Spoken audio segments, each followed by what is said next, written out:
Fail ಆಗೋದಕ್ಕೆ main ಕಾರಣ ಏನಪ್ಪ ಅಂತಂದರೆ ಅವರು ಅದನ್ನು ಕರೆಕ್ಟಾಗಿ R&D ಮಾಡಿರಲ್ಲ. ಏನು ಮಾಡಬೇಕು ಅನ್ನುವಂಥ ಕ್ಲಾರಿಟಿ ಅವ್ರಿಗಿರಲ್ಲ. ಕ್ಲಾರಿಟಿ ಇಲ್ಲದೆ ಇದ್ದಾಗಲೇ ಫೇಲ್ ಆಗೋಕ್ಕೆ ಸಾಧ್ಯ. ಅವರು ಕ್ಲಾರಿಟಿ ಇಟ್ಕೊಳ್ತು ಅಂತಂದರೆ ಒಂದು ಬಿಸ್ನೆಸ್ನ ಹೇಗೆ ಸ್ಟಾರ್ಟ್ ಮಾಡಬೇಕು, ಆ ಬಿಸ್ನೆಸ್ಗೆ ಹಂತಗಳು ಏನೇನಿದೆ, ಅದು ಎಲ್ಲೆಲ್ಲಿ ಅಡಚಣೆ ಆಗ್ಬೋದು, ಏನು ಮಾಡ್ಕೊಂಡು ಹೋಗಬೇಕು ಅನ್ನುವಂಥ ಸಂಕ್ಷಿಪ್ತವಾದ ಮಾಹಿತಿ ಒಬ್ಬ ಫೌಂಡರ್ಗಿತ್ತು ಅಂತಂದರೆ ಅವನು ಫೇಲ್ ಆಗೋಕ್ಕೆ ಚಾನ್ಸೇ ಇಲ್ಲ. World's best strategist. King of deal closure. Highest paid consultant. Smart entrepreneur. International speaker.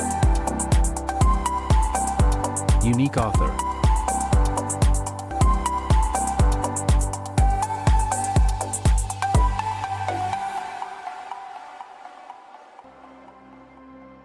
ತುಂಬ ಸ್ಟಾರ್ಟಪ್ಗಳು ಬೆಂಗಳೂರಲ್ಲಿ ಈಗ ಫೇಲ್ ಆಗ್ತಾ ಇವೆ, ಹಾಗೆ ಗ್ರೋತ್ ಕೂಡ ಆಗ್ತಾ ಇದೆ. ಆದರೆ ಫೇಲ್ ಆಗೋ ಚಾನ್ಸಸ್ಗಳು ತುಂಬ ಜಾಸ್ತಿ ಆಗ್ತಾ ಇದೆ. ಕೆಲವೊಂದು ಕಾರಣಗಳಿವೆ. ಆ ಕಾರಣಗಳು ಏನಿರ್ಬೋದು ಅಂತ ನಿಮಗೆ ಅನಿಸ್ಬೋದು? ಹೀಗೆ ನಾನು ಅದೇನೇ ಮುಂಚೆಯಿಂದನೂ ನಾನು ಹೇಳ್ಕೊ ಬಂದಾಗೆ ಫೇಲ್ ಆಗೋದಕ್ಕೆ ಮೇಯ್ನ್ ಕಾರಣ ಏನಪ್ಪ ಅಂತಂದರೆ ಅವರು ಅದನ್ನು ಕರೆಕ್ಟಾಗಿ R&D ಮಾಡಿರಲ್ಲ. ಏನು ಮಾಡಬೇಕು ಅನ್ನುವಂಥ ಕ್ಲಾರಿಟಿ ಅವ್ರಿಗಿರಲ್ಲ. ಕ್ಲಾರಿಟಿ ಇಲ್ಲದೆ ಇದ್ದಾಗಲೇ ಫೇಲ್ ಆಗೋಕ್ಕೆ ಸಾಧ್ಯ. ಅವರು ಕ್ಲಾರಿಟಿ ಇಟ್ಕೊಳ್ತು ಅಂತಂದರೆ ಒಂದು ಬಿಸ್ನೆಸ್ನ ಹೇಗೆ ಸ್ಟಾರ್ಟ್ ಮಾಡಬೇಕು, ಆ ಬಿಸ್ನೆಸ್ಗೆ ಹಂತಗಳು ಏನೇನಿದೆ, ಅದು ಎಲ್ಲೆಲ್ಲಿ ಅಡಚಣೆ ಆಗ್ಬೋದು, ಏನು ಮಾಡ್ಕೊಂಡು ಹೋಗಬೇಕು ಅನ್ನುವಂಥ ಸಂಕ್ಷಿಪ್ತವಾದ ಮಾಹಿತಿ ಒಬ್ಬ ಫೌಂಡರ್ಗಿತ್ತು ಅಂತಂದರೆ ಅವನು ಫೇಲ್ ಆಗೋಕ್ಕೆ ಚಾನ್ಸೇ ಇಲ್ಲ.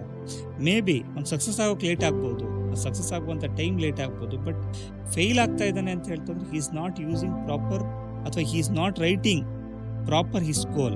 ಅವನು ಏನೋ ಒಂದು ಡ್ರೀಮ್ ಮಾಡಿರ್ತಾನೆ, ನಾನು ಇದನ್ನು ಮಾಡ್ತಂದ್ರೆ ಇದಾಗುತ್ತೆ ಅಂತ ಅಂದ್ಬಿಟ್ಟು ಅವ್ನು ನೋಡಿದಂಥ ಕೆಲವು ಫೇಲ್ಯೂರೇ ಸತ್ಯ ಅಂತ ಅನ್ಕೊಬಿಡ್ತಾನೆ. ಇವ್ರು ಅವಮಾನ ಮಾಡ್ತು ಅಂದರೆ ಇದೇ ಸತ್ಯ ಅನ್ಕೊಬಿಡ್ತಾನೆ. ಅದು ಸತ್ಯ ಆಗಿರಲ್ಲ. ಅಲ್ಲಿಂದ ಮುಂದಕ್ಕೆ ಹೋಗಬೇಕು. ಪಾಸಾನ ಆಗ್ತಾ ಅದು ರಿಯಲ್ ಸತ್ಯ ಗೊತ್ತಾಗ್ತಾ ಹೋಗುತ್ತೆ.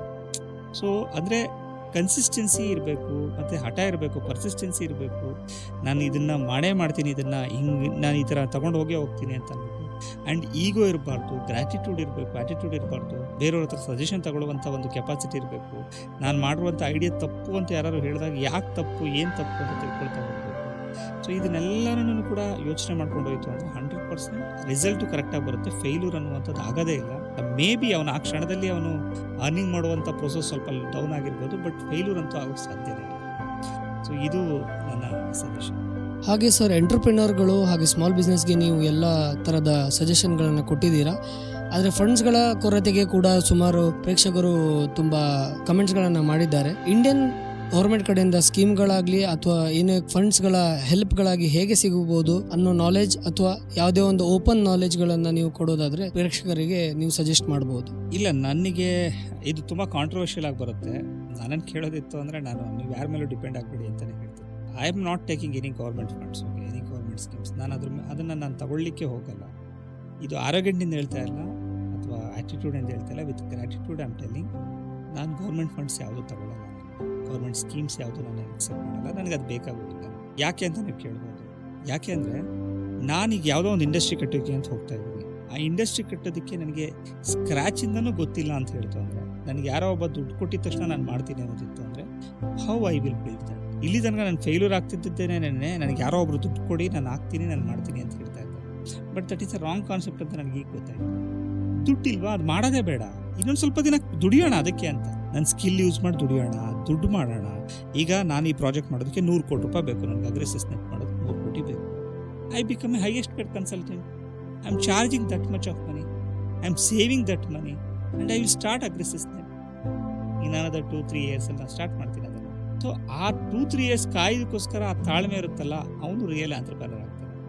ಅವನ ಸ್ಕಿಲ್ ಏನಿದೆಯೋ ಅದರಲ್ಲಿ ಅವ್ನು ಡೆವಲಪ್ ಮಾಡಿಕೊಂಡು ಅರ್ನ್ ಮಾಡಿ ಒಂದು ಎಂಪೈರ್ನ ಕಟ್ಟಬೇಕು ಅಂದರೆ ಎಷ್ಟು ಫಂಡ್ ಬೇಕು, ಅದನ್ನು ನಡೆಸ್ಕೊಂಡು ಹೋಗಬೇಕು ಅಂದರೆ ಎಷ್ಟು ಫಂಡ್ ಬೇಕು, ಅದು ಚೆನ್ನಾಗಿ ನಡಿಬೇಕು ಅಂತಂದರೆ ಎಷ್ಟು ವರ್ಷ ಕಾಯಬೇಕು ನಾವು, ಆ ಕನ್ಸಿಸ್ಟೆನ್ಸಿ, ಅದನ್ನು ಕಟ್ತೀನಿ ಅನ್ನುವಂಥ ಪರ್ಸಿಸ್ಟೆನ್ಸಿ, ಇದನ್ನೆಲ್ಲನೂ ಕೂಡ ಅವನು ಕ್ಯಾಲ್ಕುಲೇಟ್ ಮಾಡಿಕೊಂಡು ಅವನು ಪ್ಲ್ಯಾನ್ ಮಾಡಿ ಅವನು ಹೊರಗಡೆಗೆ ಹೋಗ್ತಾನೆ. ಅಷ್ಟು ಫಂಡ್ನ ಇಟ್ಕೊಂಡು ಹೋಯ್ತು ಅಂದರೆ 100% ಗೆಲ್ತಾನೆ.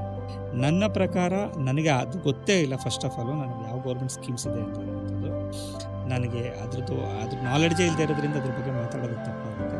ನನ್ನನ್ನು ಸಜೆಷನ್ ಕೇಳೋದಾಯಿತು ಅಂದರೆ, ನಾನು ದಯವಿಟ್ಟು ನಿಮ್ಮ ಸ್ಕಿಲ್ ಯೂಸ್ ಮಾಡಿ ಅರ್ನ್ ಮಾಡಿ ನಿಮ್ಮದೇ ಆದಂಥ ಓನ್ ಬಿಸ್ನೆಸ್ನ ಸ್ಟಾರ್ಟ್ ಮಾಡಿ. ಹೊರತು ದಯವಿಟ್ಟು ಬೇರೆಯವ್ರ ದುಡ್ಡು ಮೇಲೆ, ಈವನ್ ಗೌರ್ಮೆಂಟ್ ದುಡ್ಡು ಮೇಲೂ ಕೂಡ ಡಿಪೆಂಡ್ ಆಗೋಗ್ಬಿಡಿ ಅನ್ನೋಂಥದ್ದು ನನ್ನ ಸಜೆಷನ್.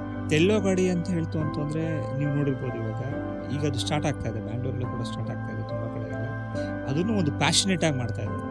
ಮೇ ಬಿ ಅವರು ಬಂಡವಾಳ ಜಾಸ್ತಿ ಹಾಕೊಂಡು ಅದನ್ನು ಮಾಡ್ತಾ ಇರ್ಬೋದು.